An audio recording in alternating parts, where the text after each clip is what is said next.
Boa noite a todos. Mais uma vez, um grande privilégio, uma grande responsabilidade. Nós estamos aqui para anunciarmos a mensagem do Senhor para os nossos corações.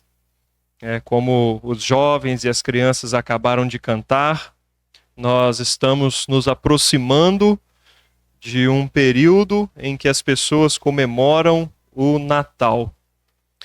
Mas quando nós olhamos para as reportagens na televisão, e eu tenho certeza que vocês todos em algum momento assistem ao noticiário, a entrevistas que são feitas com as pessoas na rua, programações especiais, os filmes infantis que passam na TV, a maioria deles fala de Cristo?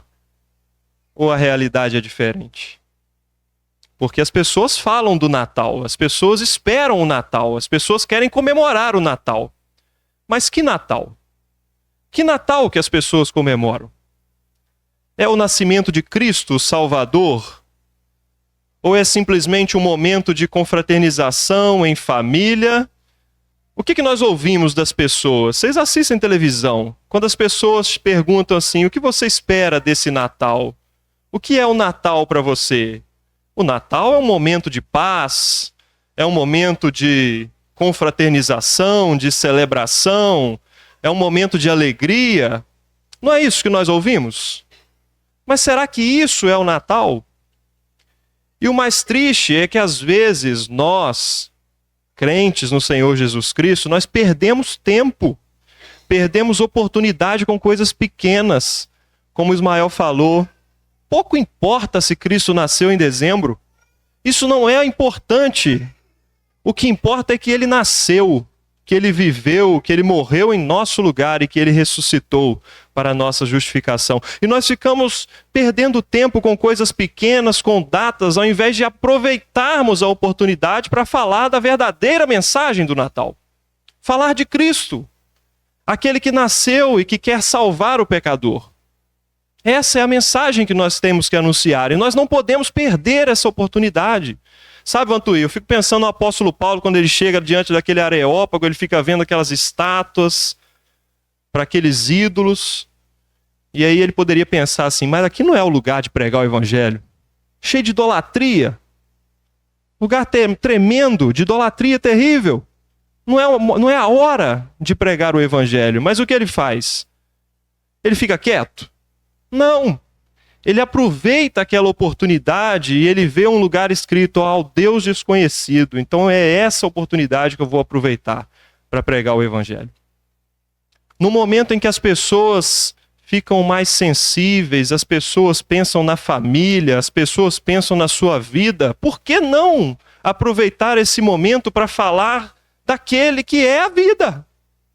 Daquele que quer dar a vida a todos os homens. Falar de Cristo. E é isso que nós queremos falar nesta noite.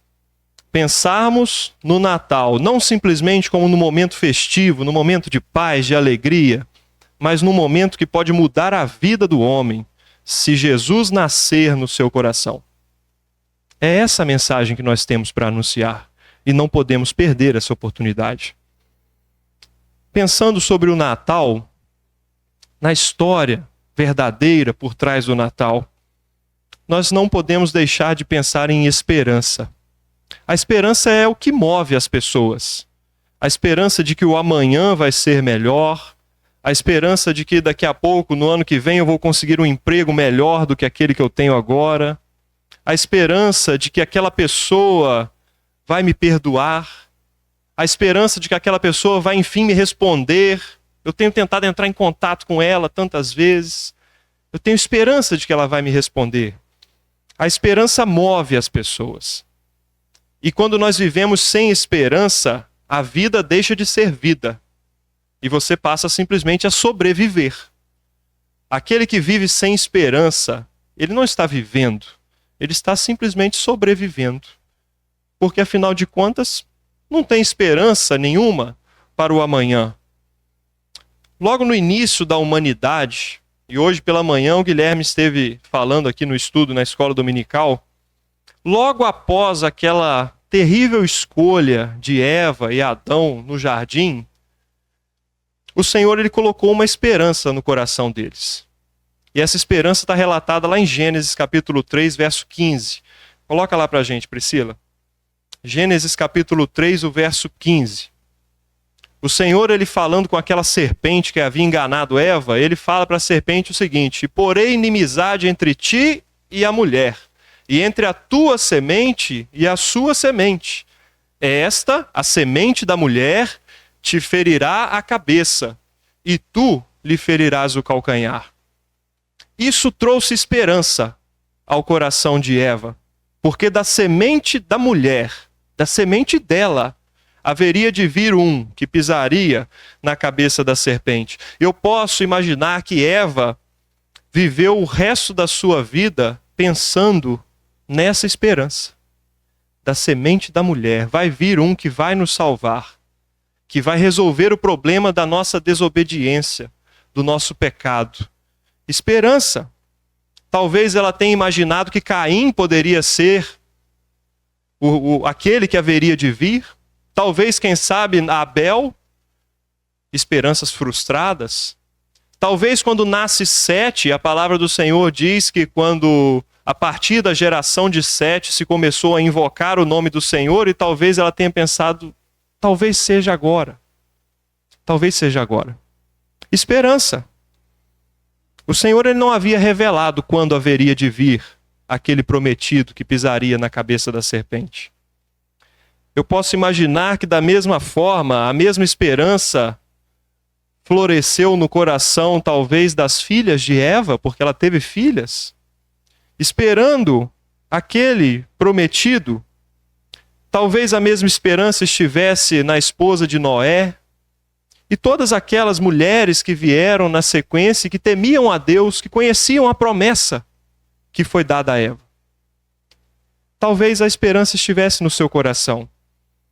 Talvez em Sara, mesmo diante da esterilidade, a condição de não poder ter filhos, e mesmo assim, uma mulher que cria no Senhor, talvez ela esperasse, será que vai vir de mim o resultado da promessa, aquele que vai resolver o problema do pecado? E talvez essa esperança tenha, aos poucos, se deteriorado no seu coração por causa do seu problema de não poder ter filhos, ao ponto de que quando os anjos anunciam a Abraão que Sara teria um filho, mesmo na sua velhice, porque ela já era velha, e mesmo sendo estéril, qual foi a primeira reação de Sara? Um sorriso talvez de descrença, mas não é possível. Será que é possível mesmo? Eu velha, meu marido é velho. Mas a promessa foi cumprida. E Sara teve um filho. E daqueles que naturalmente não tinham esperança, veio o portador da esperança. A linhagem de onde viria o pisador da serpente. Daquele que não tinha esperança. E aí a linhagem continua, e quando você pega para ler ali Mateus capítulo 1, a genealogia do Senhor Jesus, tem algumas mulheres ali relatadas, não tem? Algumas mulheres ali no capítulo 1 de Mateus. Todas elas eram extremamente improváveis na linhagem do Salvador. Uma estrangeira, viúva, rejeitada, que teve até uma situação ali de adultério com o próprio sogro. Vocês sabem quem é. Está lá. Uma outra estrangeira, prostituta, inclusive, que aos olhos humanos traiu o povo da sua cidade, né? Porque ela escondeu membros do exército invasor. Traidora. Prostituta. Uma outra viúva, estrangeira, sem herança, sem direito, aparentemente sem esperança alguma. Uma outra esposa adúltera. Lembra da esposa de Urias? Está lá. Adúltera. E, por fim, uma moça jovem virgem. Todas elas estão lá na genealogia de Jesus, em Mateus capítulo 1. Aos nossos olhos, mulheres extremamente improváveis. mulheres sem esperança, rejeitadas, abandonadas. Aquele resultado da promessa que foi dada a Eva não poderia vir dessas. Mas veio. Aqueles que não tinham esperança, veio o portador da esperança. O mesmo pode ser dito dos homens também. Todos aqui já leram Hebreus capítulo 11. Você pega a vida daqueles homens ali, se você for ler o Antigo Testamento, você vai ver vários erros deles. Vários erros. Traiçoeiros, enganadores, alguns assassinos, adúlteros, mas estão ali relatados em Hebreus capítulo 11, são chamados de heróis da fé. Sabe por que heróis da fé? Não é porque foram homens melhores do que nós, mas porque abraçaram a promessa que foi dada a eles. A promessa do Salvador, a promessa de um lar no céu. Abraçaram a esperança. E a fé os levou a viver uma vida diferente. Uma vida que, quando eles erravam, eles não fugiam de Deus. Eles fugiam para Deus. Se arrependiam dos seus pecados e se dobravam diante de Deus. E todos eles, homens, mulheres, que temiam a Deus, esperavam por aquela promessa que foi dada lá no jardim, da semente da mulher, que pisaria na cabeça da serpente. Nós conhecemos e celebramos a história do Natal. Como diz um cântico antigo que nós cantamos, pois na história tem o seu lugar. Eu sei o sentido do Natal, pois na história tem o seu lugar. E essa história é cheia de improbabilidades, de esterilidade, de rebeldia, de exclusões, de erros. Mas uma coisa é certa, e tem uma coisa que liga todos esses personagens que nós falamos aqui. E este alguém é Deus, a sua fidelidade. Porque mesmo diante da infidelidade do homem, do pecado do homem, Deus se mantém fiel. Ele se mantém fiel às suas promessas. E aquilo que ele fala, ele cumpre. Porque Deus não é homem para que minta. A fidelidade de Deus. E aquele que haveria de vir resolver o problema do pecado, nasce de uma jovem virgem, parte de um povo oprimido por um império pagão, idólatra, e é dessa jovem que nasce o descendente prometido, porque a história não era guiada por homens, mas a história sempre foi conduzida pela mão poderosa daquele que conduz todas as coisas, daquele que é o dono de todas as coisas.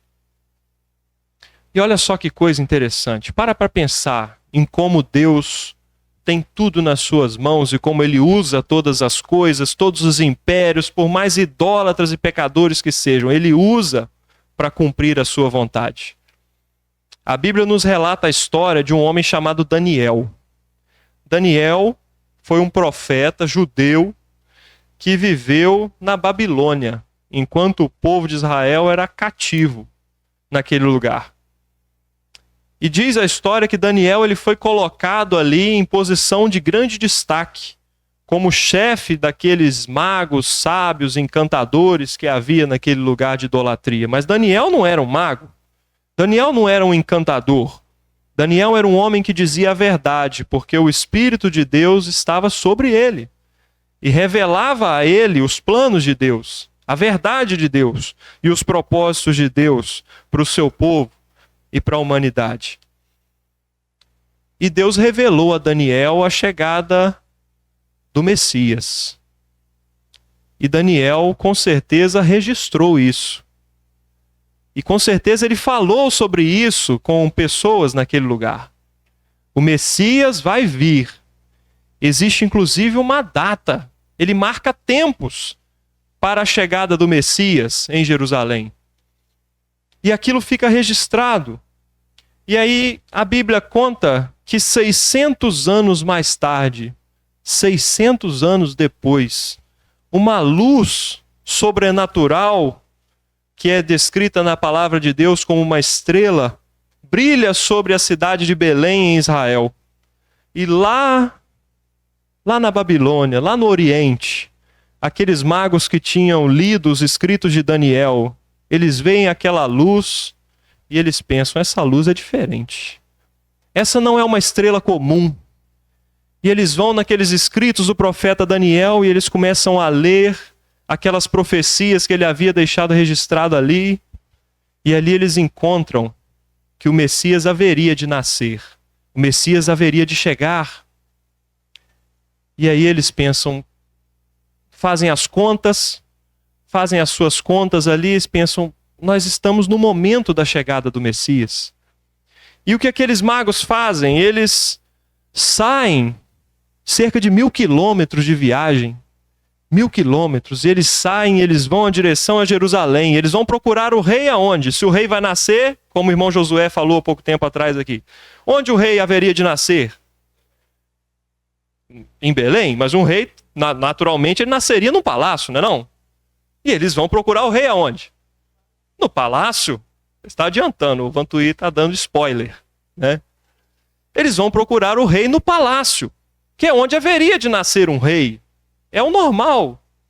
Mas eles chegam lá e no palácio onde estava Herodes, um rei que nem judeu era, havia sido colocado pelo Império Romano ali, eles nem sabiam de nada. Gente, mas será que eles não viram aquela estrela? Será que só os magos viram aquela estrela? Mas eles não sabiam de nada. E aqueles magos chegam lá, está lá escrito em Mateus capítulo 2, verso 2. Onde está o recém-nascido rei dos judeus? Porque vimos a sua estrela no Oriente e viemos para adorá-lo. E aqueles homens não sabiam de nada. Herodes não sabia de nada, mas ele ficou preocupado. Opa, mas que história é essa? O rei sou eu. Como assim está nascendo um outro rei? Que rei é esse? Vão procurar saber onde tem que nascer esse rei. Que rei é esse que esses magos estão falando? E ele manda chamar os principais sacerdotes, os escribas, e interroga eles. Fala, olha, esses homens chegaram aqui lá do Oriente, falando que viram uma estrela e estão procurando o rei que haveria de nascer. Aonde esse rei deve nascer? Para que nós também possamos adorá-lo? E aqueles homens, então, eles pegam as escrituras e eles encontram lá em Miqueias, o capítulo 5, verso 2. Coloca lá, Priscila, Miqueias, capítulo 5, verso 2. Miqueias escreveu isso aqui cerca de 700 anos antes. 700 anos antes. E tu, Belém Efrata, posto que pequena entre milhares de Judá, de ti me sairá o que será senhor em Israel, e cujas origens são desde os tempos antigos, desde os dias da eternidade. Então onde aquele que haveria de nascer, onde ele nasceria? Em Belém. Em Belém. E aqueles homens vão a Belém para encontrar o rei, o Salvador, que haveria de nascer em Belém da Judéia. Mais incomum do que esses eventos está o próprio nascimento do rei. Maria era virgem. Virgem. Mas o Espírito Santo colocou nela a semente do Salvador, o Rei dos judeus, o Salvador do mundo, que nasce numa estrebaria. Essa história parece fantástica, não é mesmo?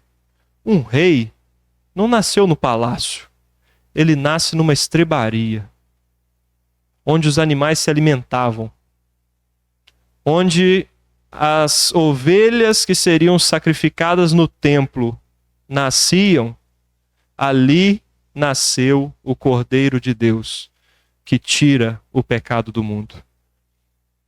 Numa estrebaria. O profeta Isaías capítulo 7, verso 14, ele também já havia profetizado isso. Portanto, o mesmo Senhor vos dará um sinal. Eis que uma virgem conceberá e dará à luz um filho, e será o seu nome Emanuel, Deus conosco. A virgem conceberá e dará à luz um filho. por que era tão importante que Jesus nascesse de uma virgem? O Senhor, ele criou Adão e Eva livres do pecado. Mas como nós dissemos, eles desobedeceram a Deus. E por isso se tornaram pecadores. E diz a palavra de Deus que por um homem entrou um pecado no mundo. Isso está lá escrito, coloca lá, Priscila, 1 Timóteo capítulo 2, o verso 3 a 6. 1 Timóteo 2, verso 3 a 6. Não é esse texto não, mas nós vamos ler esse aí também. Olha só, porque isto é bom e agradável diante de Deus, nosso Salvador. Pode colocar o 4 também. Que quer que todos os homens se salvem e venham ao conhecimento da verdade. Porque há um só Deus e um só mediador entre Deus e os homens, Jesus Cristo, homem, o qual se deu a si mesmo em preço de redenção por todos, para servir de testemunha a seu tempo. Deus quer salvar a todos os homens. E o problema do pecado atingiu a todo ser humano. Davi, ele escreve no Salmo que em pecado me gerou minha mãe. E o pecado passou a todos os homens, como um gene que traz condenação e que conduz o homem ao inferno. Isso está lá escrito em Romanos capítulo 5, é esse texto que eu tinha falado, Romanos 5, 12 a 21. Porque da mesma forma, e o apóstolo Paulo ele vai explicar isso, da mesma forma que como por um homem entrou o pecado no mundo, também a salvação, a graça, a misericórdia veio por um homem. Olha só, Romanos capítulo 5, verso 12 até o verso 21. Pelo que como por um homem entrou o pecado no mundo, e pelo pecado a morte, assim também a morte passou a todos os homens. Por isso que todos pecaram. E aqui não é só a morte física, é a morte espiritual, a condenação eterna, o inferno. A condenação passou a todos os homens por causa do pecado de Adão. Porque até a lei estava o pecado no mundo, mas o pecado não é imputado não havendo lei. No entanto, a morte reinou desde Adão até Moisés, até sobre aqueles que não pecaram à semelhança da transgressão de Adão, o qual é a figura daquele que havia de vir. Mas não é assim o dom gratuito como a ofensa, porque se pela ofensa de um morreram muitos, muito mais a graça de Deus e o dom pela graça, que é de um só homem, Jesus Cristo, abundou sobre muitos. E não foi assim o dom como a ofensa, porque um só que pecou, porque o juízo veio de uma só ofensa, na verdade, para a condenação, mas o dom gratuito veio de muitas ofensas para a justificação. Porque se pela ofensa de um só a morte reinou por esse, muito mais os que recebem a abundância da graça e o dom da justiça reinarão em vida por um só, Jesus Cristo. Pois assim como por uma só ofensa veio o juízo sobre todos os homens para a condenação, assim também por um só ato de justiça veio a graça sobre todos os homens para a justificação de vida. Porque como pela desobediência de um só homem, muitos foram feitos pecadores, e entre eles eu e você. Nós também nos encontrávamos nessa condição de pecadores, porque o pecado passou a todos os homens, e com o pecado a morte, a condenação eterna, o inferno. Muitos foram feitos pecadores, assim pela obediência de um, muitos serão feitos justos. Veio, porém, a lei para que a ofensa abundasse, mas onde o pecado abundou, superabundou a graça, para que assim como o pecado reinou na morte, também a graça reinasse pela justiça para a vida eterna, por Jesus Cristo, nosso Senhor. Aquele que nasceu sem pecado, aquele cuja semente foi colocada pelo Espírito Santo de Deus, nasceu de uma virgem, viveu sem pecado e se entregou para que nós pudéssemos ter a salvação. Por um homem entrou o pecado no mundo, e da mesma forma, por um homem, veio a salvação, a graça e a misericórdia do Senhor. Deus não mandou simplesmente o seu Filho para ser Salvador. Ele o enviou no momento certo, numa data em que ele mesmo estabeleceu, como disse o apóstolo Paulo em Gálatas capítulo 4, verso 4. Olha só o que está escrito lá.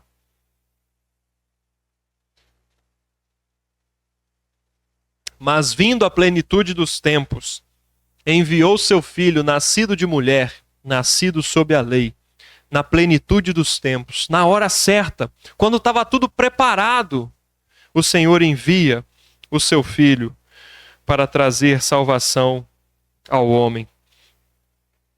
Apesar de todos os planos dos governantes de plantão para tentarem impedir que os planos e propósitos de Deus forem cumpridos, impérios inteiros contribuíram para a chegada desse momento oportuno, fazendo o verdadeiro Natal acontecer. Vocês lembram lá no Antigo Egito? Um pequeno grupo de escravos judeus foram crescendo, se multiplicando naquele lugar até formar um povo. E é nesse povo que o Senhor envia o Rei Salvador. Mais tarde, quando esse povo se encontrava cativo, escravo na Babilônia, o Senhor traz de volta a esperança da chegada do Messias, através de Daniel, como nós falamos. O Messias virá. A promessa está de pé. A promessa que foi dada lá a Adão e Eva está de pé. O Messias vai chegar. E aí vem a Pérsia e conquista a Babilônia. E aí Deus usa os persas para mandar o seu povo de volta para a sua terra. Porque o Messias precisava nascer na terra dos judeus. Precisava nascer em Belém. E o Senhor usa os persas para mandarem de volta o seu povo para a sua pátria. E aí vem o domínio dos gregos, e olha só que coisa impressionante. Vem o domínio dos gregos que traz uma língua que se tornou uma língua mundial. E até hoje, o grego ele está presente na nossa sociedade por causa dos gregos, do Império Grego. E isso trouxe a capacidade de a mensagem ser transmitida numa língua para todos os povos. Uma língua universal, um idioma universal. E aí, o Antigo Testamento é traduzido para o grego, e aí depois vem o Império Romano, e para quem conhece um pouco da história, sabe que o Império Romano, extremamente poderoso, dominador, foi responsável por desenvolver a capacidade de locomoção das pessoas de uma forma tremenda, desenvolvendo estradas para que as pessoas pudessem se locomover, derrubando barreiras entre países. E é nesse momento que Deus envia o seu Filho, com todas as condições preparadas para que a mensagem do rei que havia chegado pudesse ser espalhada para todos os povos. Uma língua que as pessoas falavam, estradas para que as pessoas pudessem se locomover, e a mensagem tinha condições de se espalhar. Na hora certa, na plenitude dos tempos, Deus enviou o seu Filho, nascido de mulher, nascido sob a lei, no momento certo. O tempo estava maduro, as circunstâncias estavam postas para a chegada do prometido. O Salvador poderia chegar. Na história mundial não existe uma única pessoa cujo currículo já estivesse escrito antecipadamente por meio de profetas. Tudo o que o Senhor Jesus disse, viveu, ele cumpriu o que estava escrito. Nós lemos aqui algumas dessas profecias, mas existem muitas outras. Profecias que foram trazidas e reveladas centenas de anos antes do nascimento de Jesus. E o Senhor Jesus, ele cumpre exatamente como estava escrito. Nenhum outro homem teve o seu currículo escrito antecipadamente, como Jesus. Na história mundial só existe uma única pessoa enviada por Deus ao mundo por meio do nascimento através de uma virgem. Você não encontra mais ninguém que nasceu através de uma virgem.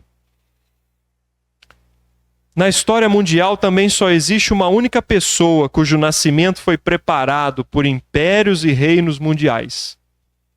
Será que tudo isso é ao acaso? Será que tudo isso aconteceu ao acaso? Um mero acaso? O entrelaçamento desses fatos, quando você analisa toda a história de Jesus, todas as profecias acerca da sua vida, é tudo preciso e exato demais para não ser real.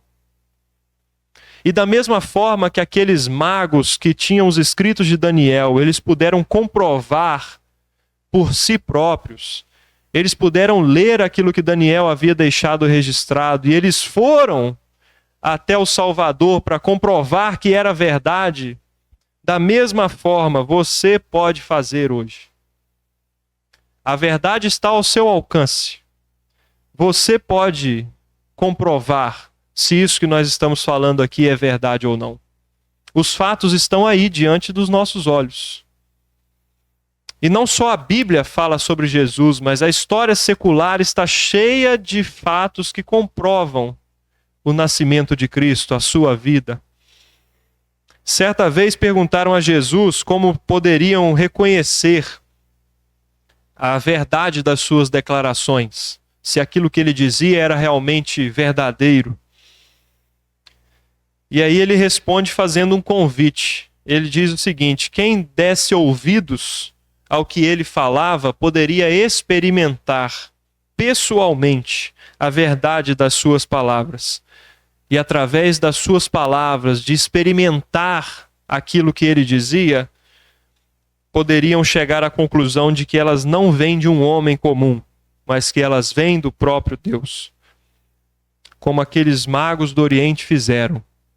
Eles buscaram comprovar se era verdade mesmo. Será que é verdade? Faça essa pergunta a você mesmo.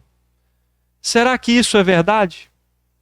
Se essa história que tem sido contada de geração a geração, se ela é real, e você vai experimentar a verdade de Cristo. E como diz a palavra de Deus, e conhecereis a verdade, e a verdade vos libertará. O Natal é um ponto crucial da história, mas ele só faz sentido para aqueles que esperavam aquele que haveria de pisar na cabeça da serpente. Aquele que poderia pôr um fim à maldição que pesava sobre todo ser humano. Colossenses, coloca lá pra gente, Priscila, Colossenses capítulo 2, versos 13 e 14. E quando vós estáveis mortos nos pecados e na incircuncisão da vossa carne, vos vivificou juntamente com ele, perdoando-vos todas as ofensas, havendo riscado a cédula que era contra nós nas suas ordenanças, a qual de alguma maneira nos era contrária, e a tirou do meio de nós, cravando-a na cruz. Cravando-a na cruz. Só Jesus pode libertar da maldição do pecado e da condenação eterna. Só Jesus. Porque só Jesus se entregou numa cruz. Só ele viveu uma vida sem pecado. Só ele derramou o seu sangue naquela cruz para pagar o preço que eu e você deveríamos pagar. Mas se para nós que cremos nesta salvação, o Natal ele faz todo sentido, relembrarmos o nascimento do nosso Salvador, para aqueles que não creem nesta verdade, o Natal não faz o menor sentido. E pelo contrário, o Natal traz uma verdade dura e terrível. A verdade de que aquele que rejeita Cristo como Salvador, diz a palavra de Deus, já está condenado. É terrível e tem consequências eternas rejeitar aquele que foi prometido, o único que pode nos livrar da maldição. É como rejeitar o único remédio que pode trazer cura. É como empurrar a mão daquele que estende para você quando você está se afogando.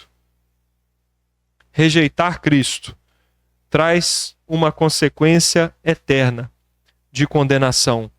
É rejeitar o amor da verdade que pode salvar. Essa é a verdadeira mensagem do Natal.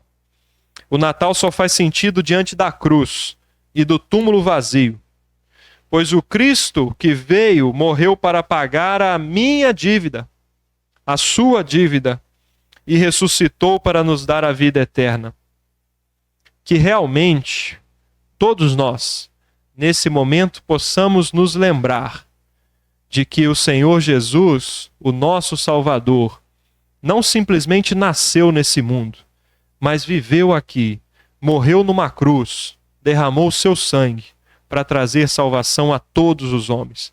Como nós lemos lá em Timóteo, o Senhor, ele quer que todos os homens se salvem e venham ao conhecimento da verdade.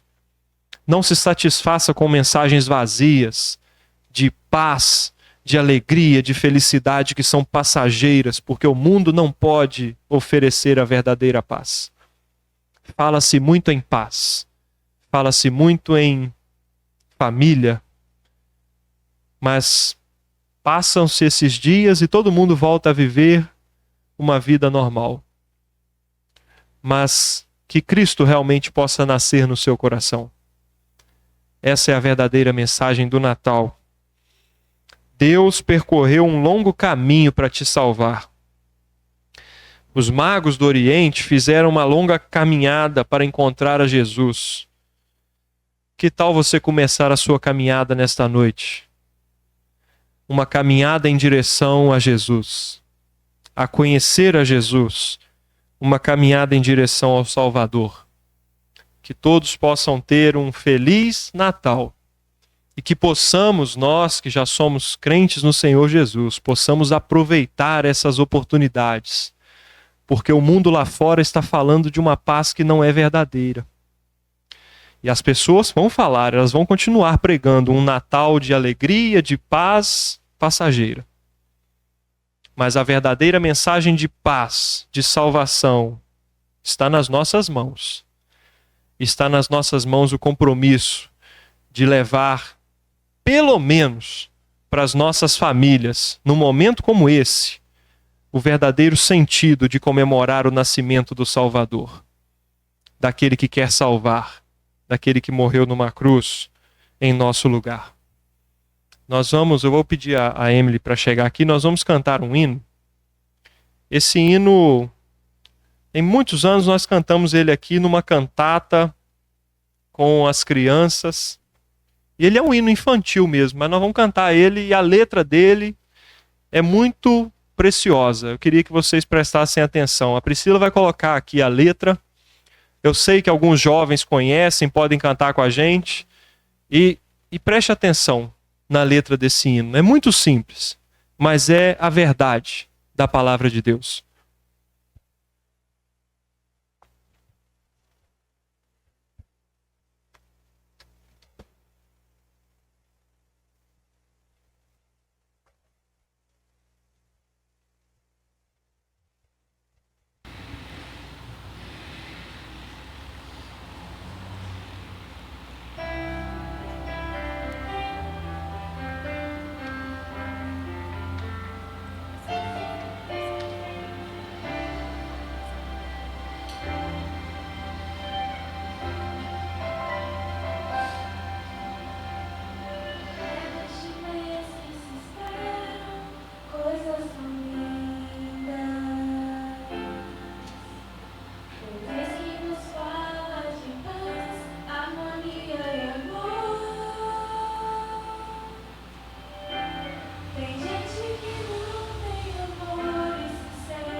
Belém nasceu, quer hoje em seu coração nascer, e promete sua vida mudar, os seus dias encher com canção.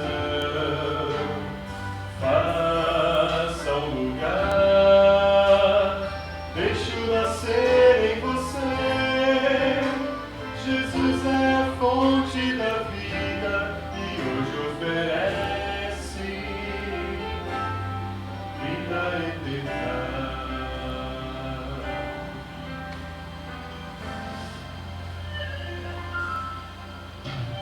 Presentes e festas são só um momento e passam. A felicidade real vem do seu coração. Se deixa Jesus vir morar em você, vai ser fácil viver de uma forma que nunca pensou ser possível. A criança que em Belém nasceu, quer hoje em seu coração nascer, e promete sua vida mudar, os seus dias encher com canção. Faça um lugar, deixe-o nascer em você. Jesus é a fonte da vida e hoje oferece vida eterna. Jesus é o aniversariante, mas o presente é pra você. Amém.